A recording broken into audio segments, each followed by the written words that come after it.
Hey, it's Chronologically Gaming, the only channel that's perpetually retro because we're playing every video game in order of release. We have showcased half of all the games in 1982, and we are currently just starting September of 1982. We were reading Analog Computing, which stands for Atari Newsletter and Lots of Games. Of course it does. Let's see what our next game is. It's time to go to the Commodore 64, but first, a word from Commodore. Your job application. You've scored 6 million on the video game Munchman. Ooh. Yeah. And I see you shot down 2 billion aliens from the planet Mongo. Yeah. Mongo? You're good at computer games. So what do you know about computers? If you're going to spend your time playing video games, why not play them on something that can also teach you about computing? Get a Commodore 64 or VIC-20. It's tough to grow up in a computer age without Commodore learning about 64 or VIC-20, and they're always hitting on, at least the few ads we've seen, that if you buy these computers, you'll get smarter. The other systems or consoles are just about gaming, but the Commodore 64 and the Commodore VIC-20 is where your kids will learn something more than anything else. So here we go. We are back on the Commodore 64, still brand new, and this is Ape Craze. This one shows you how big Donkey Kong is. Let's take a look at the box. Oh, look at that. Computer software. They are not even hiding anything. We got a giant ape throwing, bombs this time. Nice touch. This is by Commodore Computer House, and then an alternate box. Pretty sure this was the first available box. This looks like someone made it in their backyard. Most of the time, the computer games at home, this is what you got. I mean, look at that. Donkey Kong throwing barrels this time. Wait, is it bombs or is it barrels? I want to know. There we go, another example of the box, and this is going to be on cassette. So the tape to pop in to play some Ape Craze. And an example of the screenshot. Oh, by the way, the screenshot that we have is, there's one version that looks like this, which is just using the character graphics, but then there's a later one. So we will be checking out a slightly later version, but it's possible Ape Craze also is like this at the same time. Let's take a look at the manual for Ape Craze. How do we play Ape Craze? If they explain Donkey Kong, like when we play other computer games and they're trying to explain Pac-Man, I wouldn't be surprised. Ape Craze is a game of skill in which the player must attempt to defeat the giant ape. This is accomplished by jumping up from platform to platform. Hey, sounds familiar. On the first screen to hit the escape hatch at the upper right, while avoiding the bombs being tossed down by the ape. So it is bombs. Upon reaching the escape hatch, you'll be transported to the second screen, where you must climb ladders from level to level, pull out the bananas that hold the structure together. When all the bananas are removed, the structure will collapse. So at least we have two screens they describe here from Donkey Kong. As you climb the second structure, the ape will release smart bombs. These will track and attempt to blow you up. Wait, so the ape or Donkey Kong has homing missiles now? So we have jumping that requires skill and take a little practice. To jump, simply press the fire button on your Commodore 64 joystick. Move right to left while in midair while moving the joystick. Jumping higher can be accomplished by moving the joystick up and pressing the fire button. And then we have climbing, moving up and down. We've used climbing plenty of times since we've had the pack variants that are out there, or panic variants, I mean. And then bombs, don't collide with them or land on a bomb. Do they say anything about fall damage? It doesn't say anything in the manual. And then scores determined by how rapidly you're able to get all the way to the screen. So we have yet another Donkey Kong variant. There's the loading instructions. Hopefully we don't have any problems loading. Yeah. It's time to pop in and play Ape Craze by Mike Blackman, published by Commodore Computer House in the beginning of September 1982. Yes, this one is...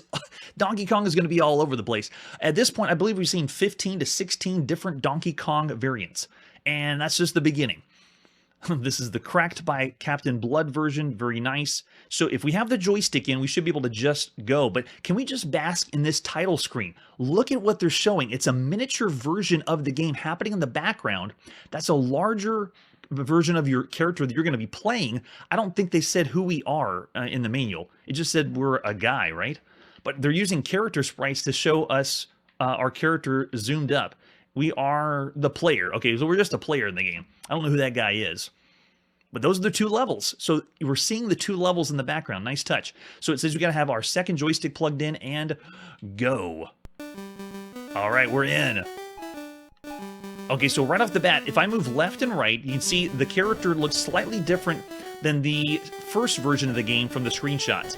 If I want to go up a level, I'm going to smash my head against the railing. So if I want to go to the next level, I actually have to go around the top, like that. Oh, but there is fall damage. So it looks like if you fall past one level, then you die. It also feels a little bizarre having a character stare straight at you the entire time. How high can I jump? I almost went 2 times to the top. And now I'm wanting to know, where is the, where's the goal? They said I was supposed to reach something to get to the top right. Don't tell Pauline that it's Dirty Mario out here somewhere. But Pauline, I don't think we've even referred to as Pauline. She's only been referred to as the girlfriend, or the pretty girlfriend. Damsel in distress you're supposed to rescue.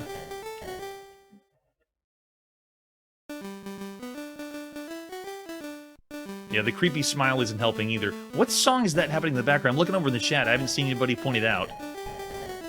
It's another public domain song, but I cannot pin it for the life of me. For the very first platformer on the Commodore 64, this one would still be fun. You have to admit, though, if you had friends that had the Atari with games like Manic Miner, you'd be jealous of that. Because this is the only thing you'd have on the Commodore 64. Oh, there you go. That's it. So it's only joystick 2 or then port 2 that works. All right, let's go again. So we already had a game over. Can't even get past the first screen. I don't see how we get up to where the ape is, or the Ape Craze at the top. Our biggest enemy really isn't the bombs, it's the fall damage. If you fall past one level, then you die. But here's something else that's interesting. The controls are allowing me to change direction in midair. So watch this. I can actually go up to the left and then come back to the right. That's really, really rare right now. Of all the platformers we played, when you make a jump, you commit to it, and this time I can actually say, no, I want to turn back the other way. Well, I didn't die that time. I wonder why. There are so many bombs, though. It is just raining down on us. So that'd be the only plus I can think of, is the ability to be able to change direction in midair. Oh, and if the bomb touches you, you are done. So did this save? No, it doesn't. After 3 lives, you're done, or you're dead. That's it. And then you just start over at the beginning again. It'd be really difficult to go to the next stage. At this point, though, this would still be very fun on the Commodore 64. Compared to all the platformers you could be playing on a home computer, though, it's actually around average. Donkey Kong and Donkey Kong variants are still very, very fresh. Oh, see, now I can't change direction when I fall. I can jump, and if I take the jump, then I can change direction. But if I fall off the side, I'm committing to that fall. So, very strange. You have to remember if you've actually made the jump or if you've fallen off like this. See, if I fall off the side, you fall straight down. Or if you touch the bomb, you die. Wow, they should have added more lives because of how difficult it is to keep going. I wouldn't fault it, though, because taking the game that you love in the arcade, something similar to Donkey Kong, this would still be all right. Bear in mind that we have seen official Donkey Kong on the ColecoVision, which is brand new, and the Atari VCS. I say the Atari VCS version plays better than this one, and there's other platformers that have been better for home computer than this one, too. So I guess your mileage would vary. If you're a big Commodore 64 fan, it being just so new, I could see you defending this game, but it's a little rough. Can I touch? I can't even touch the bombs at the top? How in the world do you collect everything then? You'd have to be jumping whenever there's a lull in all the bombs at the top of the screen.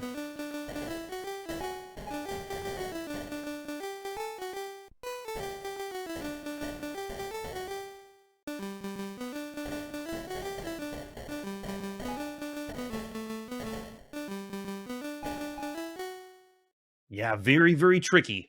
It takes a little bit of time to get used to, but I do feel like I have some control over this character compared to some of the first platformers we've seen for home computers. It doesn't feel like I'm throwing a dart against a board. And I'm looking at you, Sir Egbert Jumper on the Coco. Oh, see right there? Missed the jump. Yeah, there are so many bombs. At least they're utilizing the color of the Commodore 64. I mean, look how colorful all the bombs are. It really puts Kaboom to shame. And I haven't seen in the chat, did anyone pin the song down of what's playing incessantly in the background? But hey, check out the jump movement. Look, I can go all the way around. Oh, I missed it. I tried to showcase a cool jump mechanic and it failed. So I can actually stand here, jump out, and then come back around like that. We haven't been able to do that on any platformers at all. There was one called Pickaxe Pete on the Odyssey 2 that gave you a little bit of control, like you could duck in midair or slide. But to be able to control the jump after you've made it is really slick. So the difference between this version that we're seeing here and the first one, we're playing right now the tape version of Ape Craze. It's possible that the disc version of Ape Craze was the example in the screenshot earlier. Yeah, I can't pin it. It sounds like something from the Old West. I know it's public domain. Everyone's grabbing public domain songs still at this point. Okay, so here we go. I think we got it. The whole point of this first stage is, can we get or collect all of the zeros, is the best way to describe that. Oh, see, if you hit the side, then you fall off the edge. There's been worse controlling platformers, but this doesn't do enough justice for the good ones we've already seen out there. So I gotta say, of all the games you can be playing on a home computer, platformers are still unique and something really special, but this one still falls around the average range of all the other games you could be playing.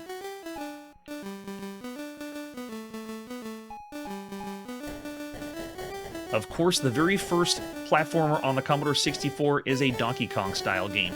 So yeah, take a look at the bombs at the top. Let's see if I try... Is there any stopping of the bombs? Does the ape just continue to throw them? Because I wonder if I get anything for trying to get up there and touching or jumping at the ape. Does it count to do that? We have to find out. Alright, let's see if we can. Oh, that's so tricky with a jump. Okay, I got that one. Let's see if we can go up here. Alright, now see if I can make this one. If I go around... I got it. Oh, he got me with a bomb. So you can see, if you do get the hang of it, you have a little bit more control than some of the other platformers, and I believe this is one of the very first platformers of all the platformers we've ever seen that gives you the ability to change your jump's trajectory after you've done it. Look at that jump. That's insane. Alright, let's see if we can go higher. Oh, yep, no, it won't let me go past because the bombs keep falling all over the place. And look, this one's stuck. Yep, it's stuck right by it. That's so tricky. Oh, the zero in the top right. Okay, let's try that one. Going for the top right now. Alright, let's go this way. Did we do it?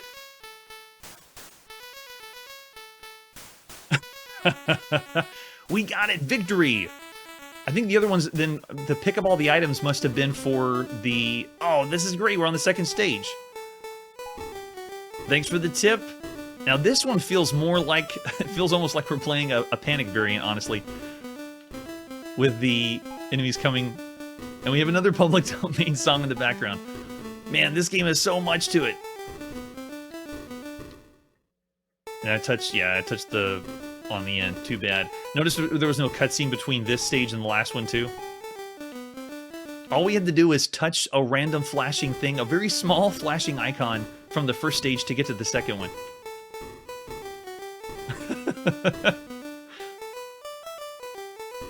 Alright, and the bombs, I think these are the ones they're talking about as the sentient bombs or following us.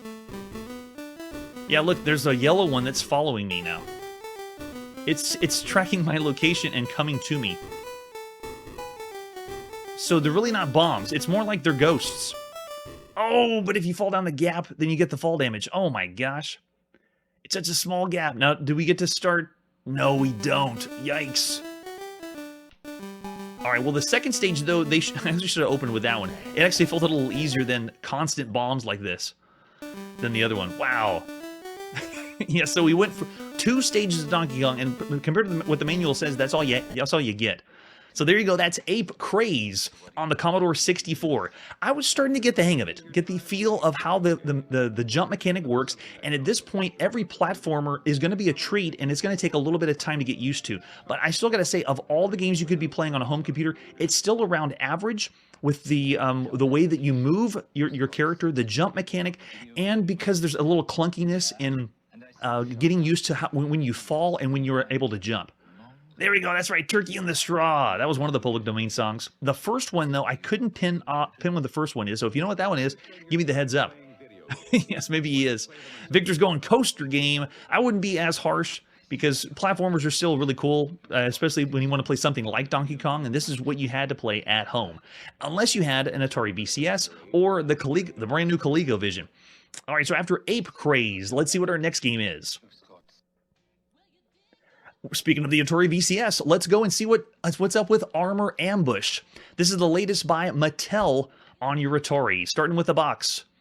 It's M Network. I believe this is our 5th M Network game on the Atari VCS.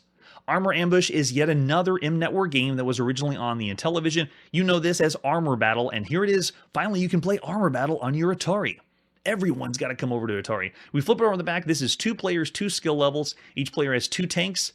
It's combat, why did they bring this over here? Because when we played Armor Battle on television, that was because we didn't have combat on a television. But we have combat. And now, why would you want this one? That's the question. Simulated battle sounds, visuals, cannon fire, yes, yes, yes. And I don't believe there's any other game modes except tank mode. Let's see what other artwork we have for Armor Ambush. Oh yes, we have the actual scan box and then the reconstructed box. Ooh, nice and fresh. Cruddy. Nice and fresh. Cruddy. I actually prefer the cruddy one. Looks very nice. Same with the back of the box. We got a reconstructed one as well. And then we also have the cartridge. And the M Network or Mattel cartridges looked very different. Most of the third-party publishers did something to make their cartridges look different than everybody else. Yes, Victor, I'm totally with you. Cannonball Blitz means everything else is going to be less. That's why I'm giving it 3 stars. It's going down low. Curtis is going 2.5. Yes.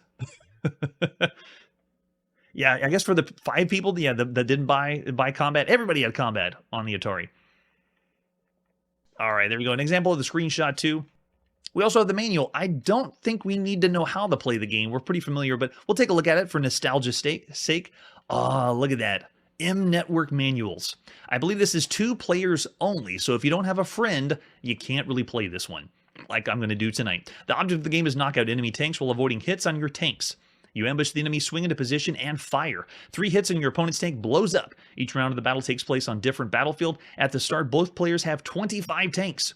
Game's up when either player loses all 25. 25 tanks? That's too many. You and your opponent are rival tank commanders. You have 2 tanks per round, total of 25 in the game. The switch command allows you to go from tank to tank, keep your opponent on the run. And this mechanic is kind of similar to a game we played called Laser Battle back in the arcades in the 70s, where you were able to switch the tanks out or switch yourself out. But Laser Battle is even cooler because that one allowed you to leave the tank in the arcade, go to another one, like you actually walked around as a blip.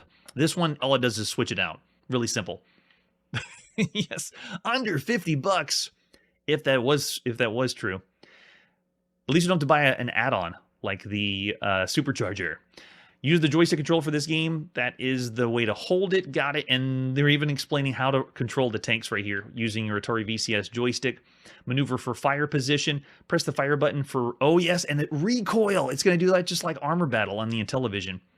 I didn't enjoy that as much. Let's see what it's like on the Atari VCS. So you got the difficulty switch to go back and forth. And then when you start the action, game reset like you do on the Atari. Then you have the battle map. Press the red button to select the map. Okay, nice. So when you begin the game, I guess you can't change between lives. It has to be 25 lives. Press the red fire button to maneuver tanks and fire. Bring up the new map after one player's lost. And then it has the tips and tricks. I love manuals. One reason is I wanted to see what games had to say then, because you could take my word for it, but I try to get the show to have the feeling like we're in 1982 experiencing these for the first time. But it's very difficult to do that. The best way to do it is here, the manual. Reading the manual. They'll tell you what it was like. All right, we have other versions, I believe. Yeah, it was published by Telegames. For PAL regions, let's go to the United States and play Armor Ambush by Hal Finney of Mattel Electronics. in the beginning of September 1982. Oh, there we go. We're in. So here we go. We can just do reset, and I believe we just say with red button, yeah, it goes to the first round. So I don't have a second player to play with me. You have to have two, but I do have two joysticks that I'll plug in, and I want to be able to switch tanks. Yeah. And you can even do your other, your second player can be plugged in and move as the blue tank, and we're playing as the red tank. First thing that captures me, if you remember Armor Battle on the Intellivision, it didn't really have a straight top-down view like Combat. It was kind of a diagonal down view, or not a straight top-down view. It had a really cool art style. This one does not. This one feels more like we're playing Combat, almost bare bones Combat, at least the way it looks. There's my 3 hits. Boom!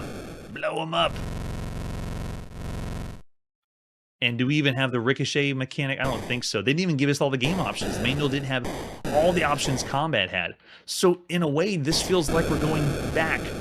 Why get the game when you already have Combat, which has multiple game modes and ways you can play? This does have different maps. You can see we moved on to the second one, but there's more that you could be doing.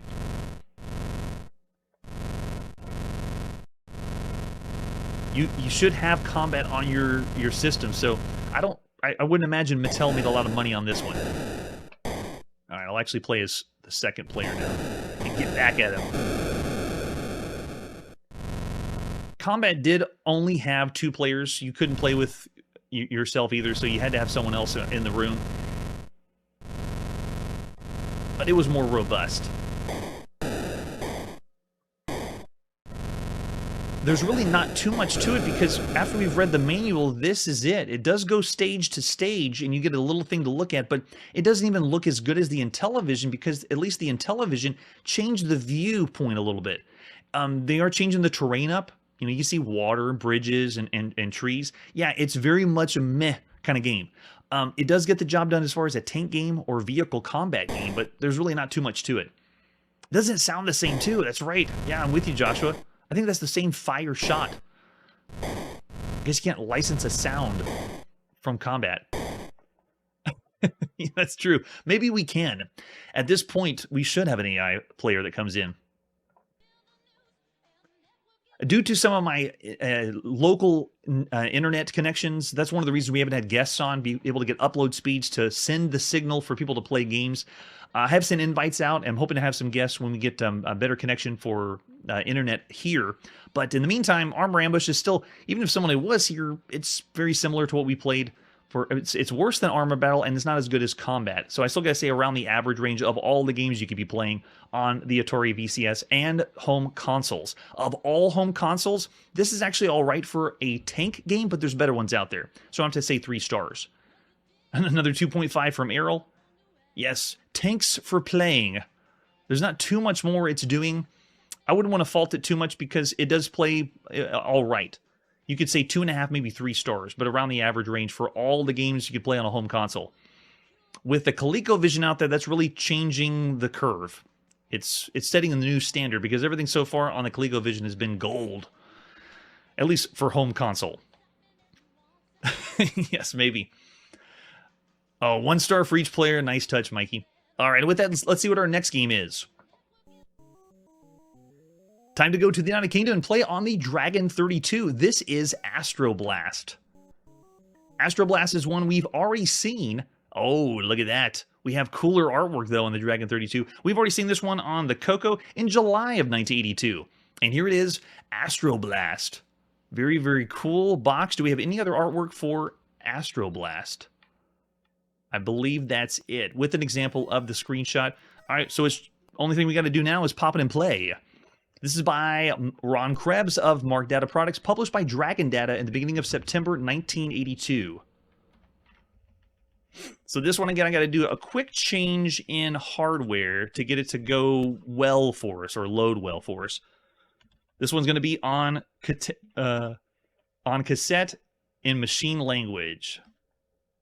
Nice. Okay, so you can pick the color, which is kind of a nice touch.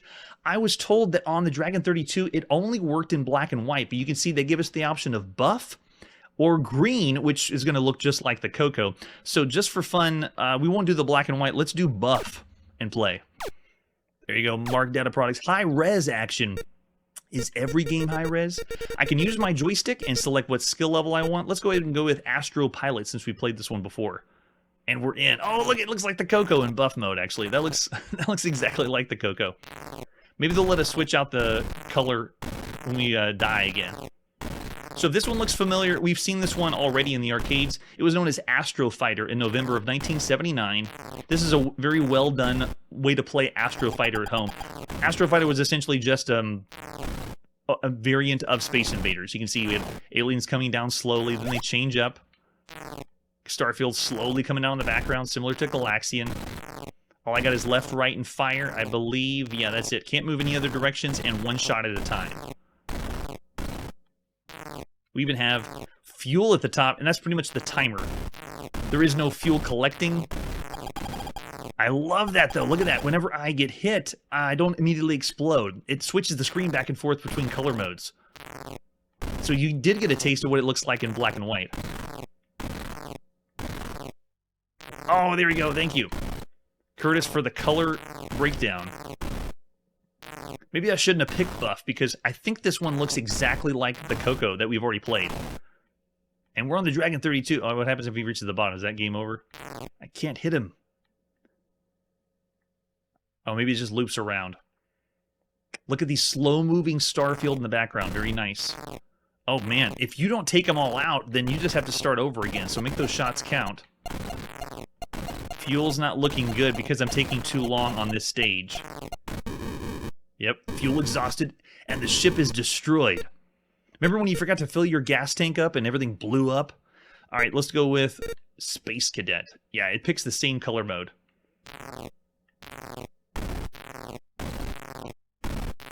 Thanks so much, Curtis, for the info in chat. Yeah, I dig the switching of the color whenever you get hit. I also love that you don't immediately explode. You actually, it feels like you have some health on your ship.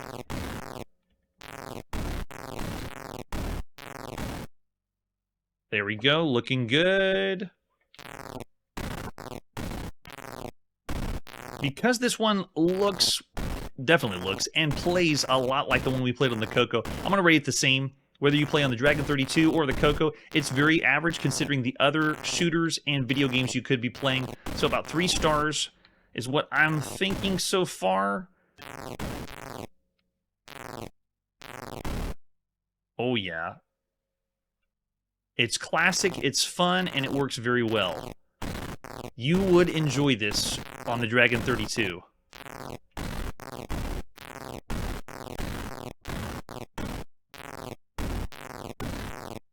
Okay, looking good. If I can get missiles to stop firing at me. There we go. Nice. And can we take it out? Nice. There we go. Cool. Oh, here we go. Excellent. I'm not able to control anything. Am I just docking? Yeah, there we go. I wasn't able to control the docking situation. So I remember in the arcade you would be able to move your ship and try to line it up, but it just was more like a cutscene. We just watch the ship go into the docking station and then refuel, and you have a good time after that. That's what it felt like, except I wasn't controlling it. I was using the Force. Alright, so there you go, that's Astroblast. Of all the games you could be playing on a home computer, it's still about average. I say about 3 stars. So what do you say? About the same as the Coco version, 3 stars? 3.5 here from Curtis Boyle. Oh yes. That's true. We had the color for we had the option for different colors if you wanted to, so I happened to pick the one that looked like the Coco, but there was other ones. But I've heard that the Dragon 32 only could play in black and white, at least from one source, but it looks like that's not the case for this one. Oh yes. 3 stars as well. Victor's going 3. Yeah, I'll hit it up as 3 stars for everything so far. All right, time to move to our next game. We're back on the Atari home computer, and this is Astrowarriors. Oh man, Astrowarriors. I'm not familiar with this one, but this one's cool. Let's start with the box. This is by Apogee Software. Haven't seen a lot from them. The cassette version, it needed 16K, only 16K. On your Atari 400 or 800. The front of the box really doesn't do much. It actually feels like we're playing a child version of a space game, like they were put together with Legos. Flip it over on the back, we can see it's a fast action player versus player game of space combat. Realistic gravity, use of Atari graphics and sounds. Isn't that how you want all your video games to look and play or sound? Yeah, up to 4 players, though. 4 players, 4 skill levels, and then simple joystick controls. It makes it sound like a kid's game then. And we have an ad that we would have seen in magazines at the time with the same artwork. Challenge your friends or neighborhood aliens in an out-of-this-world game of skill and daring. Attack with photon missiles, protect yourself with shields, maneuver with your thrusters, or enter hyperspace. So cool. Oh, Apogee. So we do have some Apogee fans out there or know about Apogee. Very nice. Nice shout out, man. I love it. There's the cassette. If you have the cassette version of Astro Warriors to play. With an example of the screenshot. I think I kind of gave it away in the screenshot. Let's take a look at the manual for Astro Warriors by Paul H. Smith. Way to go, Paul. You are an Astro Warrior in a multiplayer game of space combat. You can maneuver your Astro Cruiser with thrust and rotation controls, attack with photon missiles, protect yourself with shields, and even enter hyperspace to escape enemy fire. Your mission is to rid the heavens of enemy Astro Warriors, your friends, neighbors, or relatives. The best kind. And become Master of the Universe. Whoa, pump the brakes, man. Master of the Universe. So this one only needs 16K with a cassette recorder if you have the official Atari 410, and then joystick. And it shows us how to get started. Hold down start, press return to begin loading, and if that fails, try again. I love the troubleshooting. If it fails, just try again. That's all we got for you.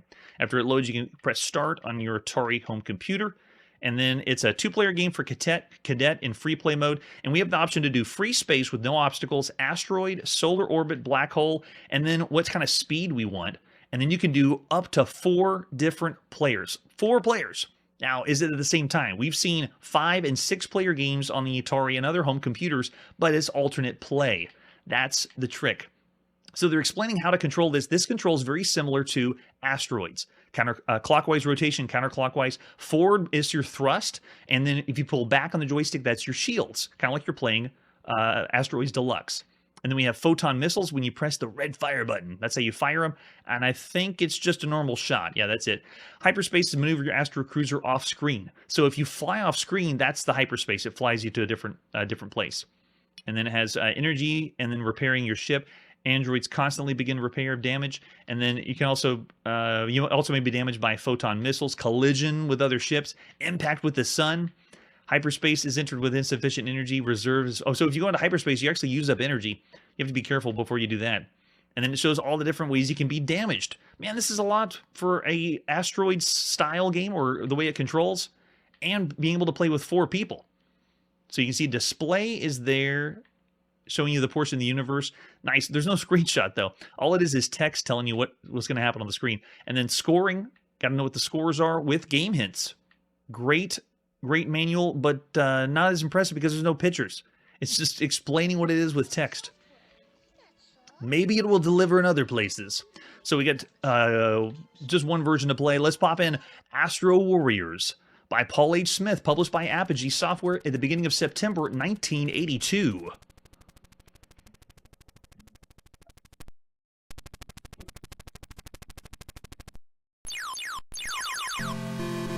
Ooh. That's pretty good. That's it. That's how you deliver some music. We always hear something really good every now and then on the Atari home computer thanks to that Pokey chip. That was very well done, and I couldn't pinpoint if that was original or done before. It sounded like something from Flash Gordon or an old serial television show. Marshall's shouting out, "It's the Pokey chip!" Yeah, it's given us the best music so far. All right, so if we want to switch this up, we can hit P. Oh, look at that. 3-player simultaneous play. Or hit P again on the keyboard, 4-player simultaneous play.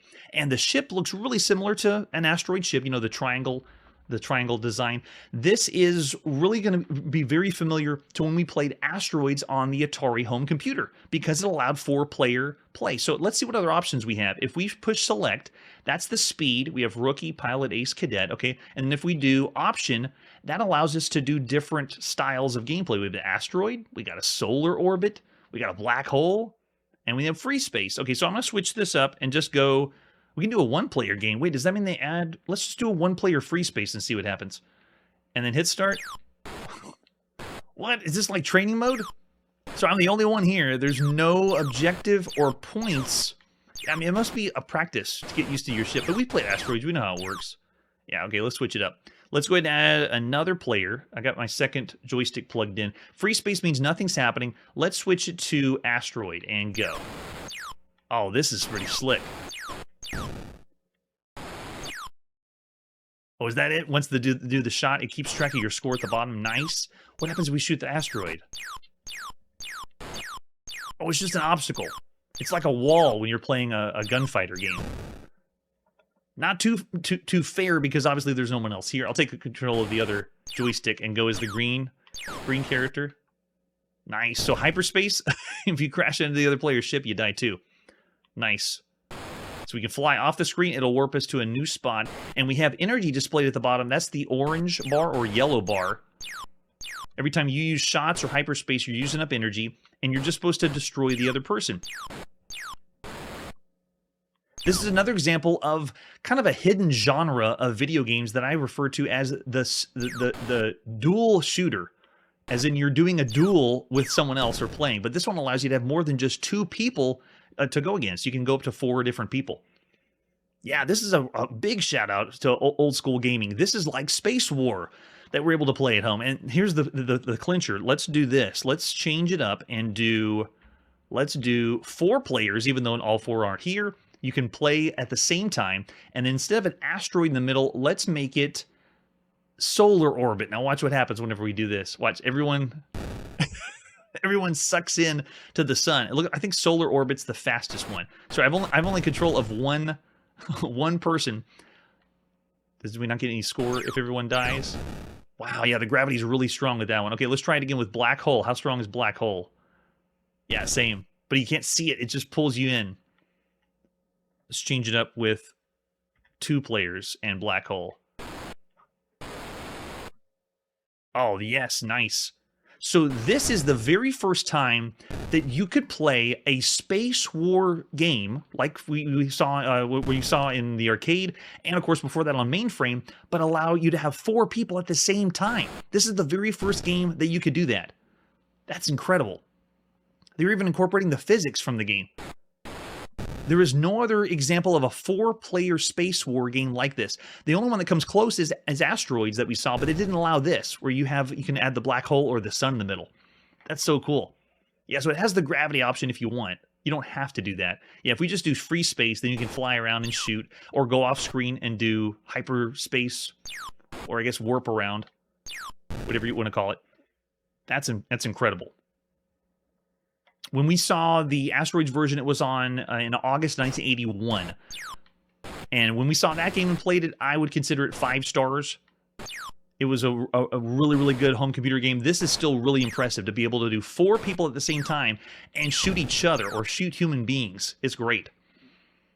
Yeah, I like Manly's review. Impressive, yeah, for a tried and true game. I'm with you on that. I call this a momentous occasion. While I can't demonstrate all 4 people going at once, you can see what it would be like. It would be a lot of fun. So I have to go even higher than that. I gotta say, this is one of the best games you could play on a home computer. The 4 people at the same time being able to control or play like Asteroids. Now, the Asteroids aren't on the screen like the Asteroids version. That if you want to play that one, it does have the asteroids flying around. But this one allows combat, where you to fly around and attack each other. Yeah, physics going 4 stars as well. Oh, the stars are slightly flickering in the background. Yeah, I have to go 1 notch above. I'm going to have to say it's one of the best games you could play on a home computer so far. At 4 people at the same time, really what clinches it. So I'm going to go 4.5 stars of everything, so of all the home computers. Going even higher than that. All right, so after Astrowarriors. Yeah, oh, party game. That's another good idea. Love it. And it is true, you could call this concept old because it's Space War, but Asteroids is still pretty fresh. Still in around the September of 1982. Marshall's going 4.5. Yeah, and also because of the name of the game, Astrowarriors, most people may not have picked it up. But highly recommend it, especially if more people to play with. All right, after that, let's see what our next game is. From Radio Shack, the Time to go to the TRS-80, and this is atom splitting.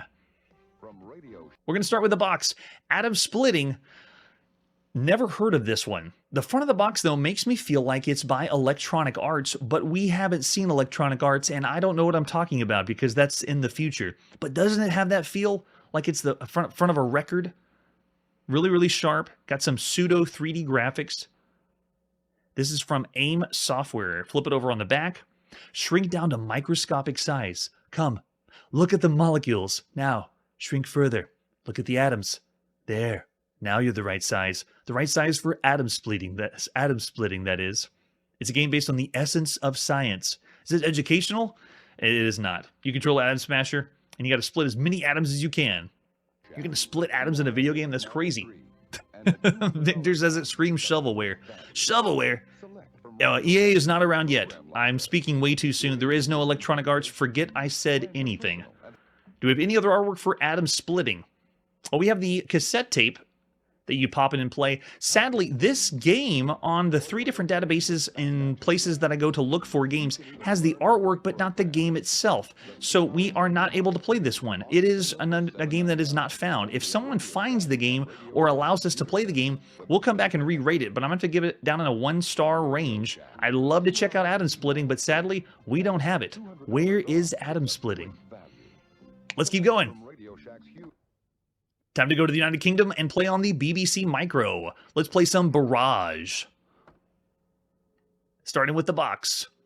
Oh, another one by Program Power. The front of the box artwork, I really can't tell exactly what's happening. It looks more like a siege. It is army-based. If you saw this, you wouldn't really know what exactly you're doing in the game. War, fighting, attacking, bombing, shooting. It doesn't make it... I know, Marshall, it's so sad. If anyone does find the game, though, let me know. And we also get an example of the screenshot. Here we go. Let's pop in and play some Barrage. By P.R. Cox and S. Burrow, the beginning of September 1982. Too cool. We get a cutscene opening. I love it. We've already seen Pinball Constructions. Wait, no, the first one, not the Electronic Arts Pinball Construction set. So the newer one, the one I think you're thinking of, Errol, hasn't come out yet. All right, so what size do we want our armies on either side? Let's do 10 on each side. Don't panic. Calculations are in progress. This one is another artillery game. If you're a fan of strategy or artillery, this is the way to go. You get random environments that get drawn just like this. At this point, we played about 15 different artillery games, including the ones on MS-DOS and the Commodore VIC-20. All right, so what do you got to do? I start on the left side, I believe, picking the angle. I usually start with 45, and then how much power? Let's try 50, and go. Yeah, left side. Very nice. So they show the full arc. Most of the artillery games we played so far show just a single pixel that flies across the screen. Okay, now we're on the other side. Let's do 45, and let's try 70. Where's that one going to go? Oh, we got to calculate with the wind, too. 35 mile an hour. So it blew us to the other side. Notice also it's changing the terrain. Oh, so cool. So let's see. Though they saved it. Last time we did 45 and 50. Let's do 45 and 60. Ready, go. Wind didn't take us far enough. I think, is wind changing every time, or is it the same? I love how the terrain is destructible, too. So it's the same trope we've seen before. We're going to see artillery variants for a long time. One of the best ones at this point would be the one on MS-DOS. Very classic and works really well. This one's fantastic. This one has the arc showing all the way across. I like that. All right, let's do 45 and 85. Go. Oh, so close. We hit one of the enemies, though. Location of 4, and it makes a giant crater right behind us. So cool. Okay, so let's do another side, 45, and let's do 70. That should hit him. I think the wind... Oh, no! Did it blow me up because it was too... Because we fell down a little bit in the crater. Interesting. And the left army has been annihilated. Yes, and we haven't seen Scorched Earth yet.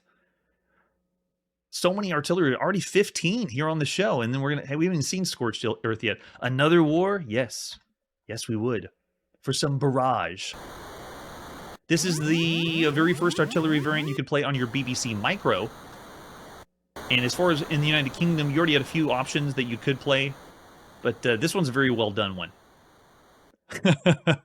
Yeah, you want to call it. There it is. PR Cox and S. Barrow. All right, let's do it again. 10 and 10 to get us going.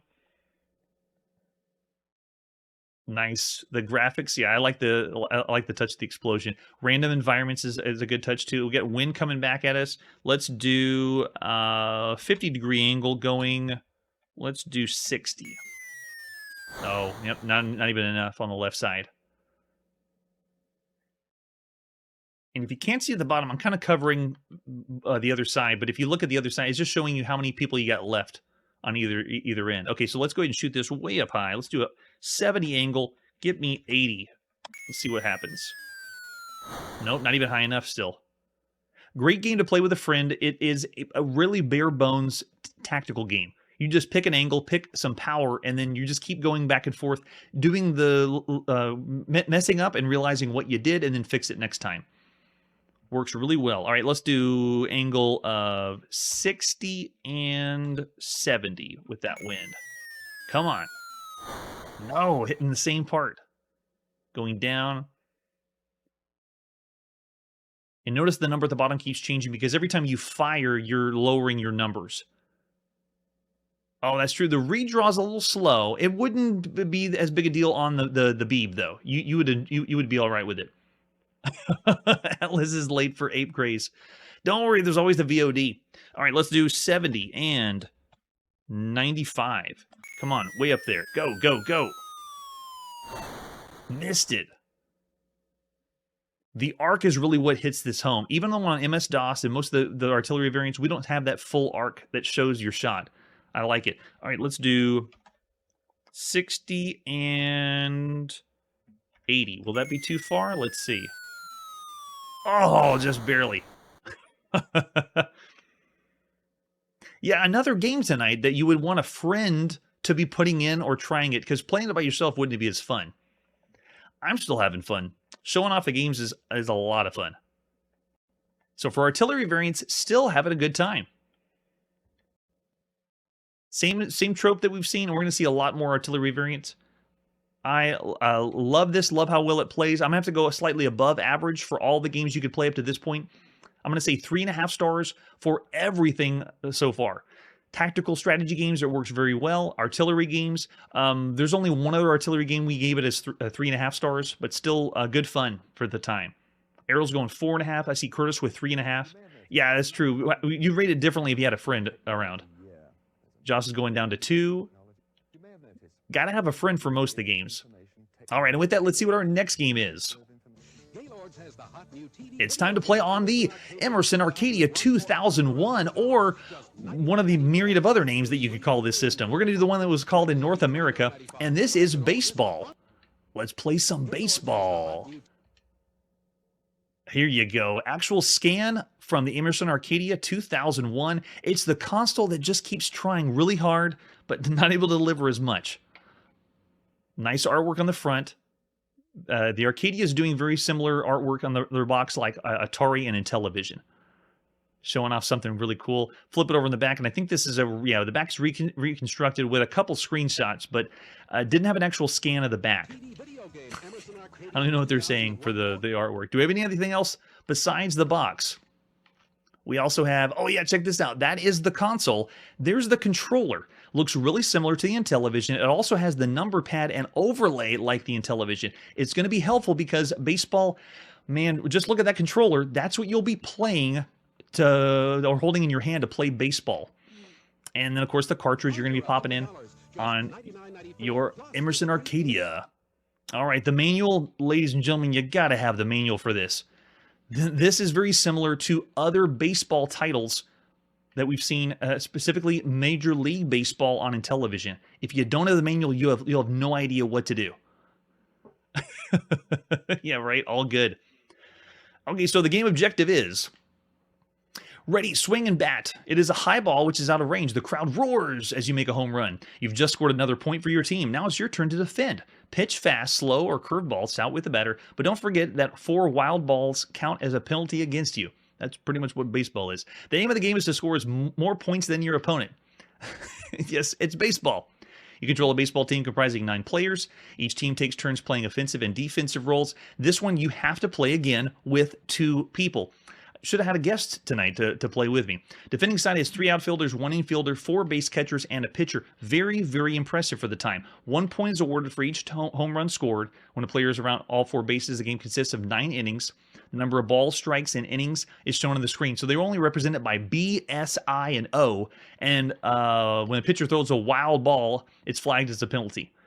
They're breaking down the rules of baseball, basically. And then what strikes are, innings, and outs. If you make 3 strikes, got it. So it's the rules of baseball, if you're not familiar. To get started, plug in your antenna cable and AC power adapter to the Master Console in accordance with the instructions. Now, it says this is the Master Console instruction, or MPT, and this was the Arcadia 2001, I believe, in Australia, is what they called this system. This is the manual that we got. That's how you insert the cartridge. Ooh. At this point, I don't know if you were blowing into the cartridges to get them to work. Maybe if they're brand new, no. Place the baseball inlay plates onto the remote hand controller. That means you cannot play this game without the inlay. All pitching, batting, and throwing and running are controlled by pressing the corresponding button. They are all controlled with the keypad. You don't really do that much with the joystick. It's very sad. So here's the overlay. I don't know how well you can see that. We have the control at the top to move the slow ball, fastball, and pitch. But then look at all the controls. It's very similar to Major League Baseball on the Intellivision. You have swinging the bat, ready in the pitcher, running into the base. Lots of different options. Very, very complicated. This is another game that you cannot play through emulation or play it correctly unless you have the system. You have to have this console, you have to have the controller and the overlay to really get the full experience of what it's like to play baseball on the Arcadia 2001. So you switch on the Master Console and the field appears on the screen. Left controller controls the green team, right controller controls the red team. I'll be plugging both into play. And then when you press the clear button, game's cleared. Press the game start button. This is on the console. And then a tone tells you and all the players march out on the field to start playing. It shows you where everybody is, pitcher, catcher, and then the controls and how it works. Now, this baseball game is almost too complicated. I know in television you could argue that was the same idea, is too complicated too. This one makes me want to play the Super Baseball, the one on the Epoch, the very simplistic version of baseball, just because of how complicated this one is. When the batter is ready, the batter, or whoever's playing as the batter, hits the ready button on their controller. Once they say ready, it makes a blip sound. Once the bip sound happens, then the pitcher can pitch the ball. So you cannot pitch until the batter states they're ready. That's the first cue. And then it shows you how to do pitching. You can do 4 different options. And then after that, it shows you the rules for striking and batter out and 4 balls. And then it shows you how to do the catching, throwing, and running the ball in. Lots of controls. You have to do all this with the number pad. If you don't have the overlay and if you don't have a manual, you don't play baseball on the Arcadia. It just doesn't happen. What's kind of cool about this game compared to other baseball games is if there's a high ball hit in the outfield, it does a close-up view of the ball and you switch to a side view where you have to move your player to catch the ball. It's showing a screenshot, but hopefully we'll hit some fly balls in the game. You can see really, really nice touch to change the view to a side view. If there's no outfielder within range, there's no defending the team can do, and you have to move your outfielders. And you can see what it's like an out-of-range ball, and that'll be a home run if it goes too far. If you want to move your outfielders, you have to move them one at a time by holding down the right button on your controller. And then you go through all 9 innings to play and start a new game. And then they help us out with an operation flow diagram here. Nice if then else statements at the end. Yeah, right. I don't know if there's even a jump button in here. You just move left and right to catch the ball. All right, we're going to attempt to play some baseball on here at Emerson Arcadia 2001, the beginning of September 1982. We got to have both controllers in to play some baseball. So the first thing we're going to do is start us up.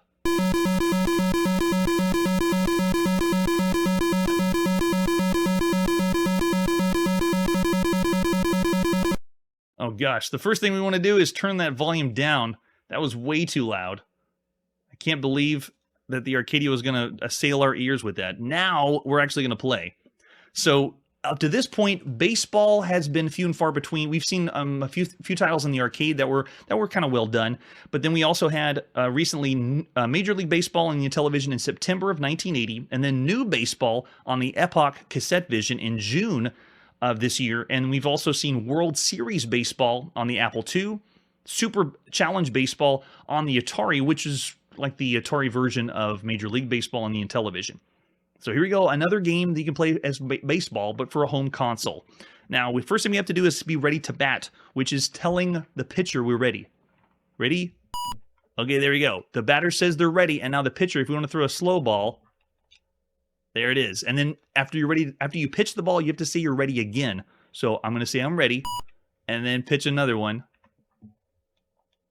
And then the batter has to then swing the bat afterwards. All right, so I say we're ready. Go ahead and pitch. Oh, and there we go. We got 3 strikes. So then we have our 1 out. You can see the stats down at the bottom of the screen. The garish part about this is the Intellivision looked a lot better. I mean, playing baseball on a giant white background, you know, like we're playing on milk, doesn't look so good. Yes, that's right. Have we seen that one? It'll be out in 1983. All right, let's do it again. My batting isn't working. Oh, there we go. That's why. Okay, I'm ready. I'm ready. Here we go. Yes, here it is. Side view. Catch the ball. Oh, you made it a home run. Look at that. So if the ball is headed toward any one of the outfielders, it switches to the side view, and all you got to do is move left and right for your character to go. Nice touch. All right, we're in again, and say we're ready. Go ahead and pitch, and hit it. He's going to try to catch this one. Oh, I missed that one. So then he goes to one base. Nice. Now, notice that the players aren't moving. The ball is sitting in the outfield. Watch what you got to do. You have to hold down what player. See, I have control of either one of the outfielders. You just hold down that button on your controller, and then you can move the outfielders and then toss it in. There you go. Nice. It will not work if you don't have the overlay and if you don't have the manual. Yes, I know, right? The rules of the game may be a little bit loose, but you got to admit this is a very, very nice simulation of baseball if you were familiar with the rules and wanted to use the hand controller. All right, let's go again.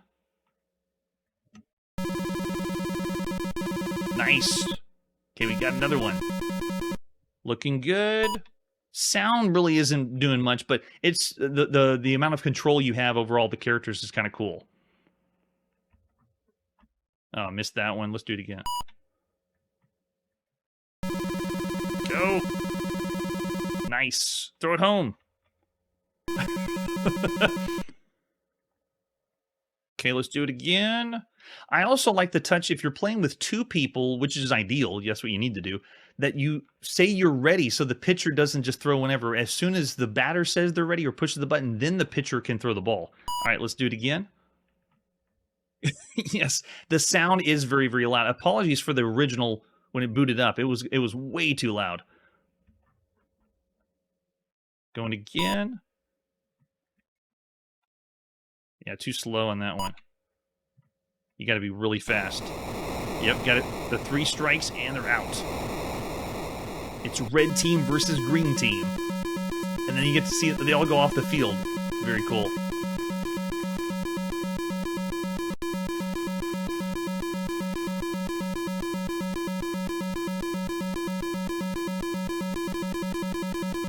Yeah, the sound isn't doing any favors, but you got to admit, as far as baseball games go, baseball on the Arcadia 2001 is a cool experience. You'd have to be into baseball, and you'd have to also consider all the other baseball games we've seen thus far. I got to say, this one, if you had the overlay and the inlay, and this was a brand new baseball game, this is still above average for all the video games you could play. We said originally the Major League Baseball on the Intellivision, I gave that one 4 stars. This one's still all right. The sound of, you know, pitter-patter of feet on the field, you can just turn the volume down because you'd be plugged in RF to your television. Yeah. Yeah, that's true. Yeah, Major League Baseball on the Intellivision is the true winner. It's still the best baseball game so far. I'm seeing 3.5. Yeah, and yeah, I agree. It's a slight notch forward. Josh was going 3 stars. Yeah, well, I'm going to say 3.5 stars of all the games you could play thus far. Not as good as Major League Baseball, but we don't have as many options. But for something to play at home, it's pretty good. Yeah, 3 for the sound, nice. I love the feature of switching up because I haven't seen any baseball games do that. So cool. All right, that's time to put our video game playing on pause. Tune in next episode where Data East allows us in the arcade to run people off the road.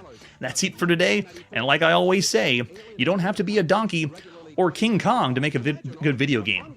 Hey everybody, thanks for checking out the channel and joining me on my quest to play every single video game in order of release. We'll be streaming live every weekday at 9 p.m. Central, so join us and let us know if we missed any games along the way. This video would not be possible without Launchbox, RetroArch, and MAME. Tell all your friends there's some crazy guy named Chronologically Gaming trying to play every single video game.